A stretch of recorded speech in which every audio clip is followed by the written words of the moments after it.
in Israel, where Joe Biden, the US president, has been meeting first responders and their families. Of course, he held the official meeting with Benjamin Netanyahu a little earlier, where he made that assertion in terms of the explosion at the hospital. It was done by the other team, now saying that that comment he made was based on information supplied to him by the Pentagon, not by the Israelis.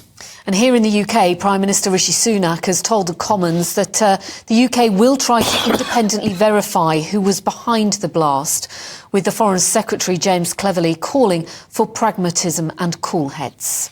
Well, Defence Editor of the Evening Standard, Robert Fox, fighting his cold, has been... It's GB News cold. Well, yes. You're with us with the studio, so many thanks for that.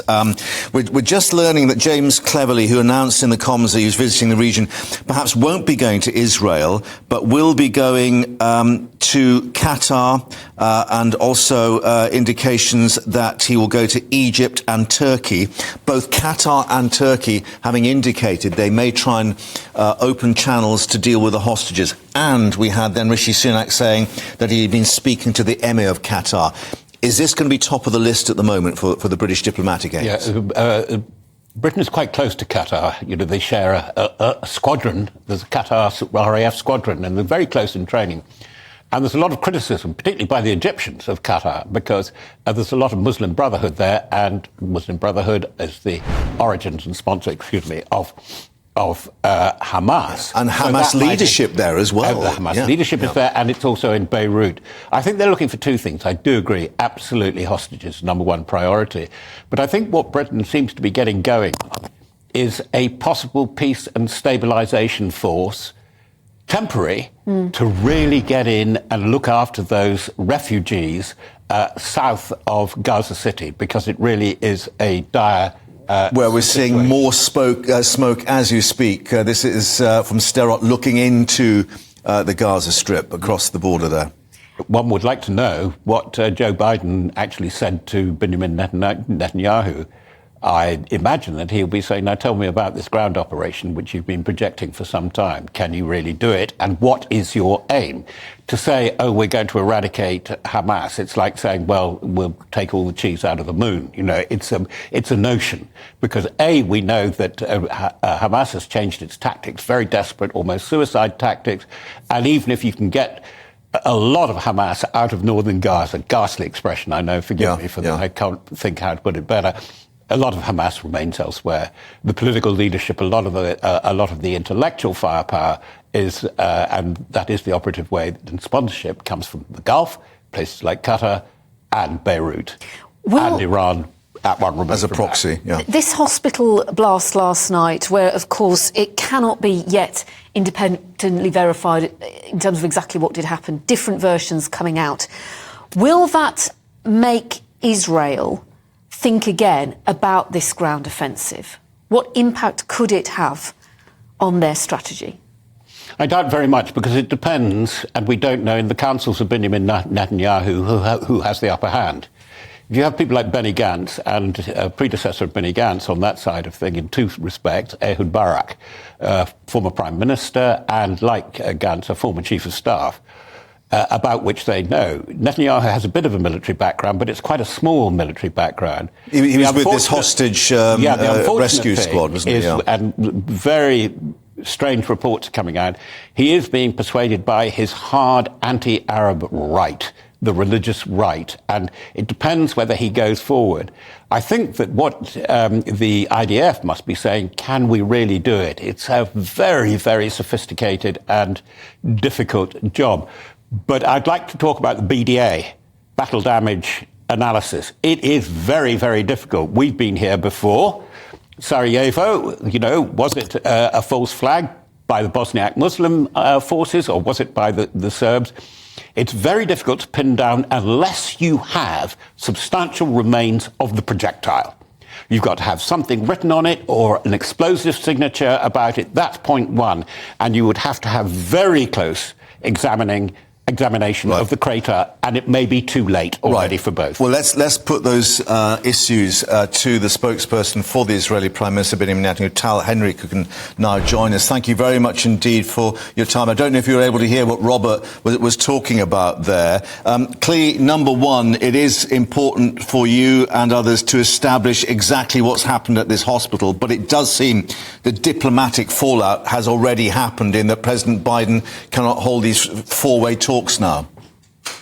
Well, that is true. We are very grateful for President Biden for arriving here in the middle of a war. His arrival to Israel right now speaks volumes of the American and international support that we have been receiving, of the standing by Israel. And as Prime Minister Rishi Sunak said, Israel's right to defend itself, full stop. And it's very important. It was also very significant that President Biden, in his own voice, told the world that he believes that Israel was not behind the terrible tragedy that took place yesterday in Gaza when that missile hit the Al Ali hospital.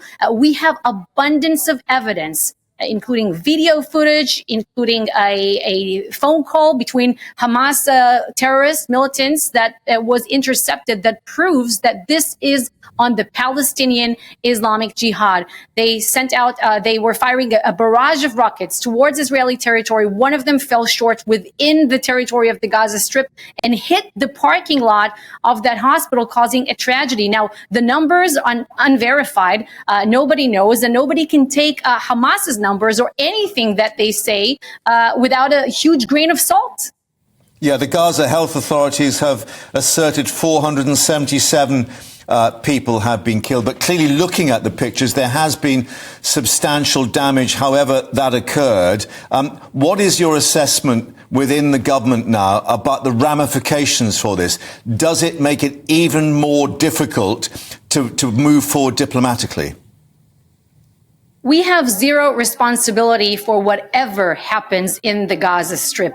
The Gaza Strip is under Hamas's control. The Palestinian Islamic Jihad, which is 100% funded by Iran, by the way, Hamas is 93%, is also over there. And they are acting against Israel, but not only against Israel, also against their own civilians. You see, Israel, we try to minimize, we seek to minimize civilian casualty. But Hamas and Palestinian Islamic Jihad, they want to do exactly the opposite. Their goal is to maximize civilian casualties. And when I'm saying it, I mean civilian casualties on the Israeli side and on the Palestinian side. The higher the number they put out, well, the greater their success. You say you have zero responsibility there, but do you not have any responsibility when it comes to this deepening humanitarian crisis and staying within international law? Well, first, international law does not apply to the terrorists that we're dealing with, the terrorists that brought on us the terrible massacre of October 7th, in which they butchered 1,400 of our people, maimed and injured 4,000, and abducted into the Gaza Strip nearly 200 Israeli civilians. Some of them are dual nationality citizenship holders. So to your question, we want humanitarian aid to reach the right people in the Gaza Strip. We don't want Palestinian civilians to get in the crossfire. We don't want them to suffer because of what Hamas is doing. We want the humanitarian aid to reach the right people. But what we cannot do is that let humanitarian aid in and then to have it repurposed to be part of the Hamas war machine. And just to give you one example, just a few days ago, the UN agency UNRWA admitted that in Gaza City, Hamas militants removed and stole some of their stockpiles of fuels and supplies and medical supplies. This could have been used by the population. It could have been used to, medical purposes in hospitals, but they are taking this equipment. So that is one thing. And also regarding to the humanitarian aid, in the bigger picture, this also has to be somewhat contingent upon the fate of our people who are still being held captive there. Tal, can I ask you about that? Because we've heard from the Prime Minister here and our Foreign Secretary that certainly Rishi Sunak's been in touch with the Emir of Qatar.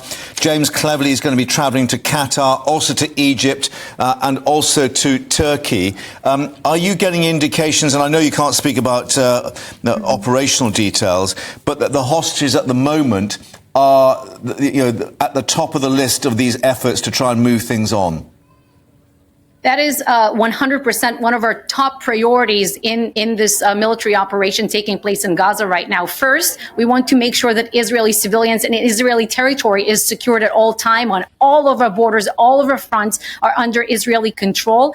We don't take it as a given after what transpired on October 7th, but also we want to make sure that we will dismantle Hamas's military capabilities and also make sure that by the end of this, they will lack the motivation to ever hurt us as they did. They will not have the capability to do so. And of course, releasing the hostages. We want to see our sons and daughters back home. We know that there are different diplomatic efforts, which I cannot expand on, international ones underway. But here's what I can tell you, that just a few days ago, there was an attempt to release foreign nationals that are being held in Gaza through the Rafah border crossing, which is a border between Gaza and Egypt. But then Hamas blocked their way. They blocked the way. They didn't let them out of foreign nationals. So Hamas is the one committing war crimes here. Are you able to amplify on that in any way? How was that organized and who did that involve?